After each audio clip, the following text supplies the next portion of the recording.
Hello friends and welcome back to motor redefined. मैं हूं आपका होस्ट और दोस्त अरिंदम घोष। और फ्रेंड्स आज मेरे साथ है all new hero glamour XTEC in its all new अवतार। जी हां फ्रेंड्स, और आज इस वीडियो के दौरान मैं आप लोगों के साथ इस बाइक की एक डिटेल रिव्यू शेयर करने की कोशिश करूंगा, बताने की कोशिश करूंगा कि कैसा रही आपको चेंजेस इसमें देखने को मिल जाएगी, क्या फीचर्स आपको देखने को मिल जाएगी, खरीदना अगर आप इस बाइक को चाहते हैं तो प्राइस आपको कितना पे करना हो सकता है, कितना माइलेज आप इस बाइक के साथ एक्सपेक्ट कर सकते हैं, इंजन में क्वालिटी कैसी आपको मिलने वाली है, इसकी पेंट क्वालिटी कैसी है, बिल्ड क्वालिटी कैसी है, सारी चीजों के बारे में आप लोगों के साथ डिस्कशन करूंगा। और ये भी बताने की कोशिश करूंगा वीडियो के एंड में कि अगर आप इस बाइक को इसकी टॉप कंप्यूटर के साथ अगर कंपैरिजन करते हैं तो क्या आपके लिए हीरो ग्लैमर एक्सटेक खरीदना सही होगा या नहीं। और फ्रेंड्स आगे बढ़ने से पहले a very special thanks to Bhootnath motors for providing me this bike and helping me out in this review process. अगर आप वेस्ट बंगाल में कोलकाता में रहते हैं और हीरो की कोई भी बाइक या स्कूटर खरीदना चाहते हैं तो आप बिल्कुल भूतनाथ मोटर्स से कॉन्टैक्ट कर सकते हैं। कॉन्टैक्ट डिटेल्स अभी आपको आपकी स्क्रीन पे दिख रही होगी। और साथ ही मेरा आप लोगों से रिक्वेस्ट है, चैनल में आगे बढ़ने से पहले अगर आप लोगों ने अभी तक चैनल को सब्सक्राइब नहीं किया है तो बिल्कुल सब्सक्राइब करके बेल बटन दबा दीजिएगा, क्योंकि मैं आप लोगों के लिए इसी तरीके के नए और इंटरेस्टिंग कंटेंट लाते रहता हूं। साथ ही अगर आप मुझसे कोई भी क्वेश्चन पूछना चाहते हैं related to any two wheelers तो बिल्कुल फेसबुक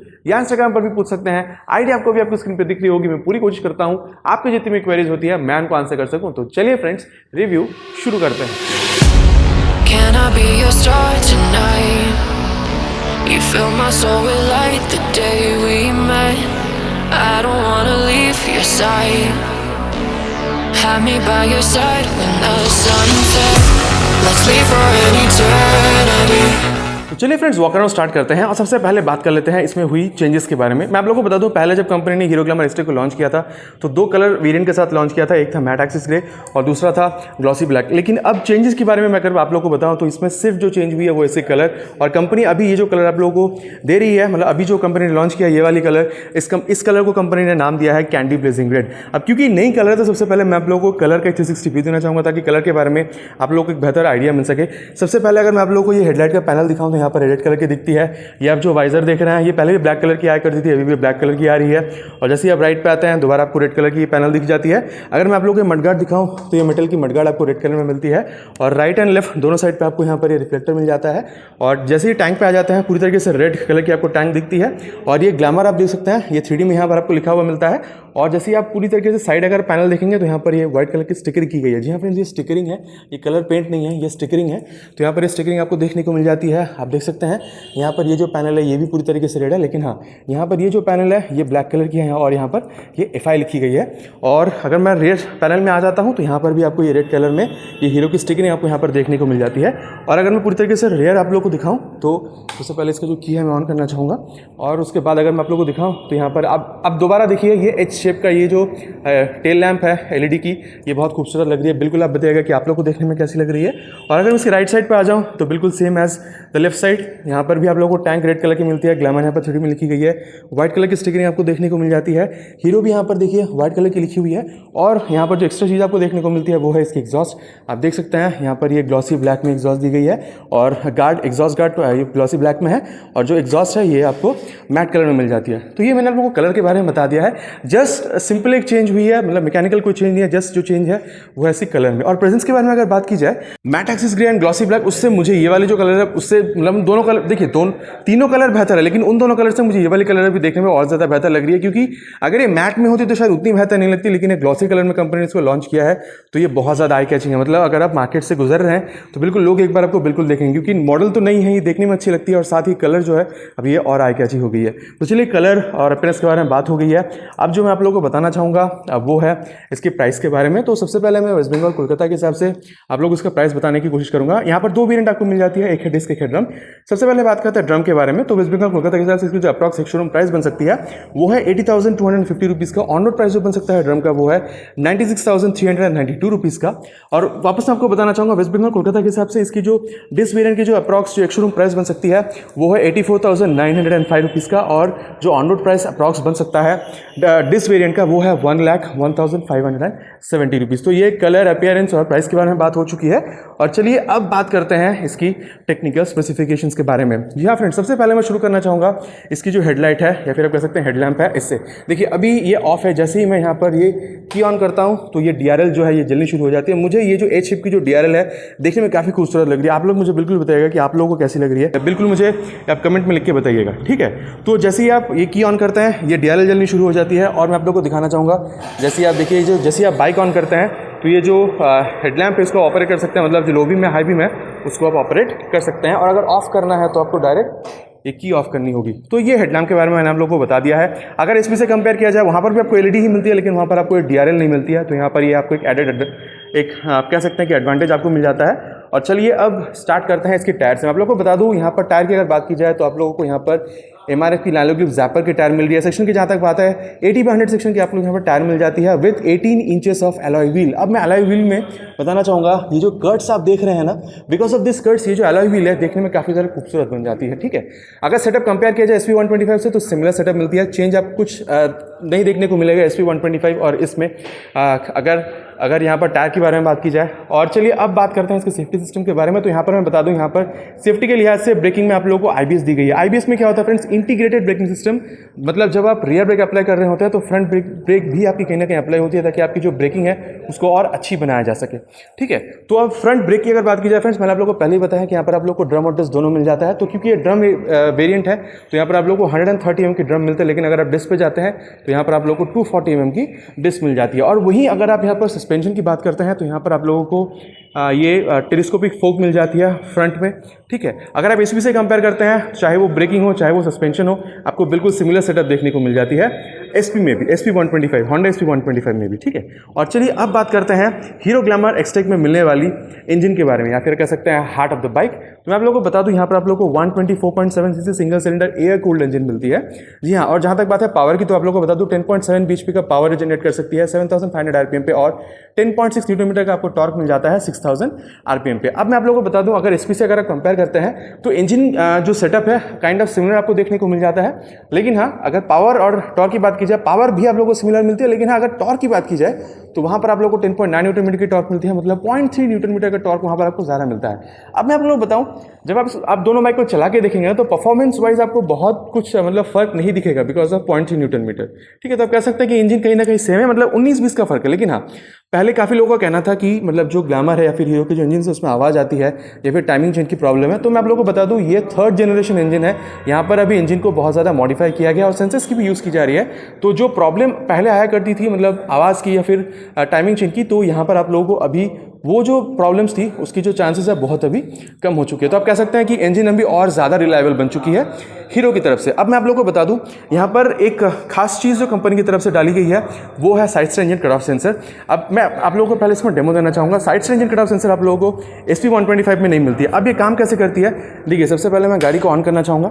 ठीक है, और जैसे ही यहाँ पर मैं इंजन ऑन करता हूँ, देखिए अभी गाड़ी जो है ये अभी देखिए न्यूट्रल में है। ठीक है, तो सबसे पहले मैं इसकी जो गियर है वो डाल के दिखाना चाहूँगा आप लोगों को। ये देखिए अभी जो पीछे की चक्का है वो घूम रही है, और जैसे ही मैं यहाँ पर ये साइड स्टैंड गिराता हूँ, ये देखिए जो गाड़ी है वो बंद हो गई है। इसका स्ट्रेट मतलब ये होता है फ्रेंड्स, मतलब ऐसे कई बार होता है कि आप आए, आपकी जो साइड स्टैंड है वो लगी हुई है, आपने गाड़ी को गियर पर डाला और आप चल दिए, जैसे ही आप लीन करने की कोशिश कर रहे होते हैं गाड़ी की जो साइड स्टैंड होती है नीचे टच हो जाती है और एक्सीडेंट होने का खतरा बना रहता है। तो इस हिसाब से भी मतलब SP125 में ये चीज़ आपको नहीं मिलती है जो यहाँ पर आपको मिलती है, जो आपको एक्सीडेंट से भी काफ़ी हद तक राहत दे सकती है। ठीक है, और एक इसमें टेक्नोलॉजी डाली गई है जो कि है ऑटो सेल टेक्नोलॉजी। अब ऑटो सेल टेक्नोलॉजी में क्या होता है फ्रेंड्स, मान के चलिए आप कोई भी गियर पे हैं, 1st, 2nd, 3rd, 4th, 5th कोई भी गियर पे है, क्योंकि यहाँ पर आपको 5 गियर मिलती है। तो आप कोई भी गियर पे हैं, अगर आप ट्रैफिक पे हैं, अगर आपको उस पर मतलब आपको बहुत ज़्यादा आपको यूज़ करना हो रहा है क्लच गियर और थ्रॉटल का, तो उस हिसाब से आपकी जो माइलेज है वो घटती है। माइलेज को बढ़ाने के लिए कंपनी ने यहाँ पर क्या किया है, कोई आप यहाँ पर ऑटो सेल टेक्नोलॉजी का यूज़ किया। मतलब अगर आप कोई भी गियर पे हैं, आप अपनी गाड़ी में ना थ्रॉटल ना गियर ना आपको क्लच दबाने की जरूरत है, गाड़ी को छोड़ दीजिए। जिस भी गियर पे है उस हिसाब से गाड़ी थोड़ी थोड़ी थ्रॉटल लेती रहेगी और आगे बढ़ती रहेगी, ताकि आपकी जो माइलेज है गाड़ी की उसको एनहांस किया जा सके। ठीक है, तो ये एक आप कह सकते हैं टेक्निक हीरो ने यूज़ किया है माइलेज को एनहांस करने के लिए। और एक टेक्नोलॉजी जो माइलेज एनहांस करने के लिए यहाँ पर हीरो ने यूज़ किया है वो i3s। अब i3s में क्या होता है फ्रेंड्स, बहुत सिंपल टेक्नोलॉजी है। जब आप गाड़ी को ट्रैफिक पे खड़े करते हैं 5-10 सेकंड तक अगर गाड़ी आइडलिंग स्पीड पे होती है तो गाड़ी अपने आप बंद हो जाती है, ताकि आपकी जो फ्यूल है उसको सेव किया जा सके। और जैसे ही आप दोबारा क्लच का इस्तेमाल करते हैं तो गाड़ी जो है आपकी वो दोबारा स्टार्ट हो जाती है। तो ये जो मैंने आप लोगों को टेक्नोलॉजी बताई है, ये दो टेक्नोलॉजी i3s हो या फिर वो ऑटो सेल टेक्नोलॉजी हो, ये जो टेक्नोलॉजी है आपको SP125 में देखने को नहीं मिलती है। ठीक है, तो ये मैंने आप लोग को इंजन के बारे में पूरी तरीके से एक्सप्लेन कर दिया है। और जहाँ तक बात है यहाँ पर एग्जॉस्ट की, तो सबसे पहले मैं आप लोग को जो एग्जॉस्ट है उसकी जो आवाज़ है वो मैं आप लोग को सुनाना चाहूँगा। और उससे पहले मैं गाड़ी को अभी न्यूट्रल पे करना चाहूँगा ताकि मैं गाड़ी को ऑन कर सकूँ। ये मैंने गाड़ी को अभी न्यूट्रल पे डाल दिया है। देखिए यहाँ पर साइड स्टैंड की यहाँ पर आपको इंडिकेशन भी मिल रही है कि आप जो साइड स्टैंड है उसको आपको हटाना है। चलिए अब मैं आप लोगों को इसका जो एग्जॉस्ट नोट है वो भी सुना।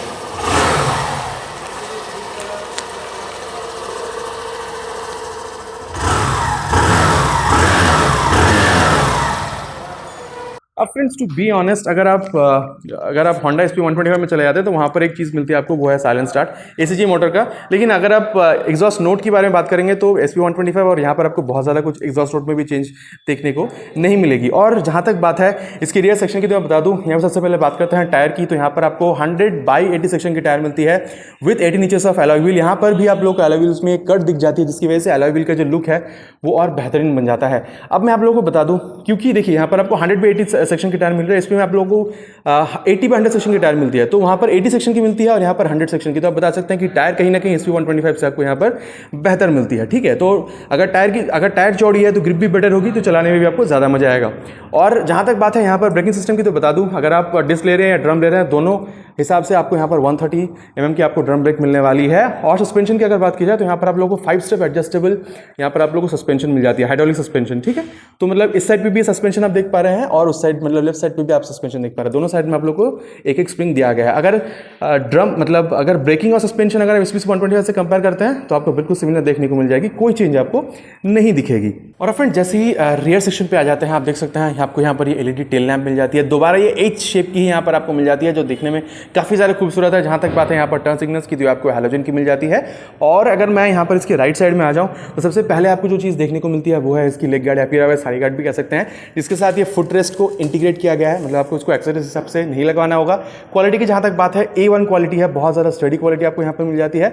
और जहाँ तक बात है यहाँ पर चेन कवर की, तो आप देख सकते हैं यहाँ पर आपको क्लोज चेन मिलती है। मतलब मैं आपको हर वीडियो में जैसे बताता हूँ 300-400 किलोमीटर की रेंज पे आपको क्लीन और ल्यूब कराना होगा, तो वहाँ से मतलब उस चीज़ से आपको बहुत ज़्यादा राहत यहाँ पर मिलती है, क्योंकि ये क्लोज चेन सिस्टम है। और मैं आप लोगों को बता दूँ यहाँ पर आप लोगों को 5 गियर्स मिल जाती है। और जहाँ तक बात है यहाँ पर आपको मिलने वाली ग्राउंड क्लियरेंस की, तो यहाँ पर बता दूँ 180 mm की ग्राउंड क्लियरेंस मिल रही है, जो कि मेरे ख्याल से कम, क्योंकि ये देखिए स्पोर्टी कम्यूटर है। तो मतलब देखिए स्पोर्टी है लेकिन कम्यूटर मतलब आखिर में आपको कम्यूटिंग की ही काम आएगी। तो आपको 180 mm की जो ग्राउंड क्लियरेंस मिल रही है बहुत खास है, क्योंकि अगर आप SP पे चले जाते हैं SP125 में, तो वहाँ पर आप लोगों को 160 mm की ग्राउंड क्लियरेंस मिलती है। तो उस हिसाब से भी ये SP125 से बेहतर बन जाती है। और चलिए अब थोड़ा सा ऊपर आते हैं और बात करते हैं सीट हाइट के बारे में।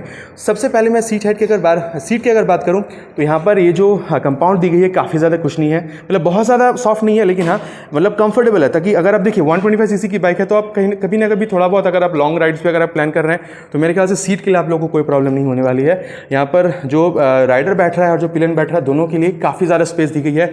जहाँ तक बात है सीट हाइट की, तो 790 mm की सीट हाइट मिलती है। मतलब अगर आपकी हाइट अराउंड 5'7" तक की है, तो आपको मतलब इस बाइक को चलाने में बहुत ज़्यादा प्रॉब्लम नहीं होना चाहिए। हाँ, लेकिन यहाँ पर SP125 को थोड़ा सा एडवांटेज मिल जाता है, क्योंकि वहाँ पर आप लोगों को 790 mm की सीट हाइट मिलती है। तो अब ठीक है, मतलब अगर आप लंबे हैं, अगर आपकी हाइट अराउंड 5'8", 5'10" तक की है, तो दोनों बाइकों को चलाने में प्रॉब्लम नहीं होगी। लेकिन हाँ, अगर आप इस बाइक की बात करेंगे तो आपको अराउंड 5'6" तक की होनी आपकी हाइट ज़रूरी है, ताकि आप इस बाइक को कंफर्टेबली राइड कर सकें। तो ये मैंने आप लोगों को सीट के बारे में बता दिया। और जहाँ तक बात है टैंक की, तो आप लोगों को बता दूँ यहाँ पर आप लोगों को 10 लीटर की टैंक मिलती है, क्योंकि 125 cc की बाइक है। माइलेज एनहांसमेंट के लिए बहुत सारी टेक्नोलॉजी यूज़ की गई, तो आप अराउंड 55 मतलब आप कह सकते हैं कि 50 to 60 किलोमीटर की जो रेंज है माइलेज की, वो आप इसमें एक्सपेक्ट कर सकते हैं। देखिए अब ये सब्जेक्टिव है, आपकी मतलब रोड कंडीशंस कैसी है, विंड ब्लास्ट कैसा है, आपका वेट कितना है, इन सारी चीज़ों पर डिपेंड करता है कि आपको मतलब माइलेज कितनी मिलेगी। लेकिन हाँ, आप अराउंड 50 to 60 किलोमीटर तक की जो माइलेज है वो आप इसमें एक्सपेक्ट कर सकते हैं। एसयूवी में थोड़ा सा आपको मतलब एडवांटेज मिल जाता है, वहाँ पर आप लोग 11 लीटर्स की टैंक मिलती है। लेकिन हाँ, जो माइलेज है वहाँ पर भी आप लोगों को करीबन सेम देखने को मिल जाता है। तो इस हिसाब से मैं कहना चाहूँगा, चाहे वो SP125 हो चाहे वो ग्लैमर हो, दोनों में आप लोगों को जो माइलेज है करीबन सेम देखने को मिल जाती है। अब चलिए अभी हीरो ग्लैमर एक्सटे की जो सबसे खास यहाँ पर जो फीचर डाली गई उसके बारे में बात करते हैं, और वो है इसकी ये डिजिटल मीटर कंसोल, जो आपको मतलब SP में भी डिजिटल मीटर कंसोल मिलती है। लेकिन फ़र्क है फ्रेंड्स, क्या फ़र्क है, चलिए सबसे पहले मैं आपको वो बताता हूँ। देखिए यहाँ पर सबसे पहले मतलब क्या है, यहाँ पर सबसे पहले बता दो आपको, यहाँ पर आपको टैको मिलता है, डिजिटल टैको मिलता है। यहाँ पर आप लोगों को स्पीडोमीटर मिल जाता है, यहाँ पर आपको ओडोमीटर मिलता है, यहाँ पर आपको गियर पोजीशन इंडिकेटर आपको यहाँ पर मिल जाता है। यहाँ पर देखिए मोड और सिलेक्ट का 2 बटन आपको दिया गया है, उसका यूज़ करके जैसे पहले में आपको ट्रिप 1 दिखता है, दूसरा अगर आप प्रेस करते हो तो ट्रिप 2 आपको दिख जाती है, थर्ड में आप लोगों को यहाँ पर ये ब्लूटूथ पेयरिंग दिखती है, जो कि सबसे खास यहाँ पर फीचर डाली गई है। इसका यूज़ करके आप टर्न बटन नेविगेशन भी इस्तेमाल कर सकते हैं। अगर आप अपनी मोबाइल के साथ इस कंसोल को थ्रू ब्लूटूथ अगर जोड़ते हैं using rider guide, Hero rider guide app, तो यहाँ पर आप मतलब ब्लूटूथ नेविगेशन का भी इस्तेमाल कर सकते हैं, टर्न बटन नेविगेशन का भी इस्तेमाल कर सकते हैं। ये जो फीचर है आपको SP125 में नहीं मिलती है। तो कहीं ना कहीं आप कह सकते हैं SP125 से ये जो कंसोल है थोड़ी बेहतर बन जाती है, क्योंकि यहाँ पर आप लोगों को ब्लूटूथ कनेक्टिविटी मिलती है। साथ ही अगर आप यहाँ पर आप देख सकते हैं, अगर आप इंडिकेटर्स मतलब टर्न सिग्नल्स का इस्तेमाल करते हैं तो वहाँ पर यहाँ पर आपको ये शो हो जाती है। साथ ही मैं बताना चाहूँगा अगर आप पासवर्ड का इस्तेमाल करते हैं तो वो भी यहाँ पर शो हो जाती है। और मैं आप लोगों को बताना चाहूँगा, यहाँ पर आप देख सकते हैं, ये अगर आप दोबारा प्रेस करते हैं तो अभी यहाँ पर ये मतलब एवरेज आपको दिखा देती है, ठीक है। उसके बाद आपको इको मोड पे यहाँ पर ये दिखा देती है और दोबारा ये ट्रिप 1 पे आ जाती है। तो कहीं ना कहीं ये एक मतलब फीचर लोडेड आप कह सकते हैं कि मीटर कंसोल है, क्योंकि यहाँ पर आप लोगों को ये ब्लूटूथ कनेक्टिविटी यहाँ पर आपको मिल जाती है। यहाँ पर आप फर्स्ट में अगर आप देखते हैं तो एवरेज कितनी आपको मिल रही है, ठीक है, वो आपको दिख जाता है, टाइम आपको दिख जाता है, यहाँ पर डेट भी आपको दिख जाता है। तो काफ़ी ज़्यादा मतलब इन्फॉर्मेटिव कंसोल आप कह सकते हैं। ये मतलब ये जो ब्लूटूथ कनेक्टिविटी है इसकी कमी आपको बिल्कुल SP125 में दिखेगी, तो ये भी एक खास चीज़ बन जाती है हीरो ग्लैमर एक्सट्रिक में, ठीक है। तो और उसके बाद मैं आप लोगों को दिखाऊं जो सेकंड जिसकी खूबी बन सकती है वो है ये चार्जिंग सॉकेट। जी हाँ फ्रेंड्स, ऑन द गो अगर आप मोबाइल चार्ज करना चाह रहे हैं तो उसके लिए भी यहाँ पर आपको सॉकेट दी गई है, और ये जो चीज़ है ये भी आपको SP125 में नहीं मिलती है। तो ये जो दो खास चीज़ है आप कह सकते हैं कि SP125 में नहीं मिलती है, जिसके लिए आप कह सकते हैं कि ये SP125 से थोड़ी बहुत सुपीरियर बिल्कुल बन जाती है। और जहाँ तक बात है इसकी हैंडल बार की, तो मैं बता दूँ मतलब क्वालिटी वाइज ये बहुत बेहतर है। मतलब यहाँ पर आप लोगों को क्लच मिल जाता है, क्लच का जो एक्शन है बहुत ज़्यादा टाइट नहीं है, फटिक बहुत ज़्यादा महसूस नहीं होगी। पास लाइट के लिए यहाँ पर स्विच दी गई, आप देख सकते हैं, थ्रो काफ़ी बेहतर है पास लाइट की। और यहाँ पर आप लोगों को ये हाई बीम लो बीम के लिए यहाँ पर आपको स्विच दिया गया है। और मैं आप लोगों को बता दूं, जैसे अब नीचे आता है टर्न सिग्नल्स के लिए यहाँ पर आप लोगों को स्विच मिल जाती है। Quality off switch gear is very good. और हॉर्न देख लेते हैं, horn is also pretty loud. और जैसे ही आप राइट साइड पे आ जाते हैं तो यहाँ पर एक चीज़ आपकी जो कमी खलेगी यहाँ पर आपको, वो है इंजन किल स्विच, जो आपको SP125 में देखने को मिल जाती है, वो यहाँ पर आपको देखने को नहीं मिलेगी। यहाँ पर आपको जो देखने को मिल जाती है वो है ITS टेक्नोलॉजी। अब मैंने आप लोगों को बताया है कि ITS टेक्नोलॉजी होती क्या है, और नीचे आपको जो मिल जाता है वो है इंजन ऑन करने का स्विच। और ऑलरेडी मैंने आप लोगों को जो इंजन का जो एग्जॉस्ट नोट है वो मैंने आप लोगों को इसमें सुना दिया है। अब फ्रेंड्स थोड़ा सा बात करना चाहेंगे क्वालिटी के बारे में। सबसे पहले अगर मैं बात करूँ पेंट क्वालिटी की, तो यहाँ पर पेंट क्वालिटी में आपको कोई डिफेक्ट नहीं दिखेगी, पूरी इवन पेंट यहाँ पर हुई है। तो जो कलर है काफ़ी ज़्यादा निखर के आ रही है, एपीएनएस कलर की बहुत ज़्यादा खूबसूरत है। और अगर यहाँ पर ये मटेरियल क्वालिटी की बात की जाए तो यहाँ पर ये आपको जो टैंक है वो आपको मेटल की मिल जाती है, क्वालिटी भी बहुत ज़्यादा खूबसूरत लग रही है। और जहाँ तक बात है यहाँ पर ये जो आप टैंक काउल देख रहे हैं इसकी भी जो क्वालिटी आप देख सकते हैं काफ़ी ज़्यादा बेहतर क्वालिटी की यहाँ पर दी गई है। साइड में अगर इस पैनल की बात की जाए तो इसकी भी क्वालिटी आपको बहुत बेहतर महसूस हो सकती है। देखिए इसको कम्यूटिंग के लिए बनाया गया है तो क्वालिटी तो इसमें बेहतर डालनी ही थी। और अगर आप इसमें ये जो रियर पैनल अगर इसकी भी क्वालिटी की बात करें तो इसकी क्वालिटी भी मतलब बहुत ज़्यादा मतलब ठीक है, मतलब बहुत ज़्यादा सही है वो मैं नहीं कहूँगा, लेकिन हाँ मतलब कम्यूटिंग के लिए, डेली कम्यूटिंग अगर आप कर रहे हैं तो उसके लिए मेरे ख्याल से इसमें जो क्वालिटी डाली गई है काफ़ी सही क्वालिटी है। तो ये फ्रेंड्स मैंने आप लोगों को पूरी तरीके से टेक्निकल स्पेसिफिकेशंस बताने की कोशिश की है। और एंड में मैं आप लोगों को जो बताना चाहूँगा वो है इसकी वेट के बारे में। कर्व वेट की अगर बात की जाए, अगर ड्रम वेरिएंट की बात करूं तो यहाँ पर आप लोगों को 122 kg की कर्व वेट मिलती है, और दिस वेरिएंट में आप लोगों को 123 kg की कर्व वेट मिलती है। और वहीं अगर मैं SP पे चले जाऊं तो वहाँ पर आप लोगों को जो वेट है थोड़ा कम मिलता है, क्योंकि देखिए बहुत सारी चीज़ें इसमें एक्स्ट्रा ऐड की गई है उसमें नहीं है, तो उस हिसाब से भी इसकी जो वेट है थोड़ी सी बढ़ जाती है। यहाँ मतलब 122 और 123 किलो की यहाँ पर आपको कर्व वेट मिलती है। जब आप SP में जाते हैं तो वहाँ पर आप लोगों को 116 for drum and 117 kilo for आप लोगों को डिस्क मिल जाती है। मतलब आप कह सकते हैं कि अराउंड 8 से 9 किलो तक ये भारी हो जाती है। लेकिन जब आप चलाएंगे इस बाइक को तो मेरे ख्याल से 8-9 जो केजी जो भारी मैं आप लोगों से कह रहा हूँ वो बहुत ज़्यादा आपको मैटर नहीं करेगी। तो फ्रेंड्स ये मैंने आप लोगों को जो टेक्निकल स्पेसिफिकेशंस हैं विद फीचर्स, प्राइस, कलर सब मैंने आप लोगों को बताने की कोशिश की है।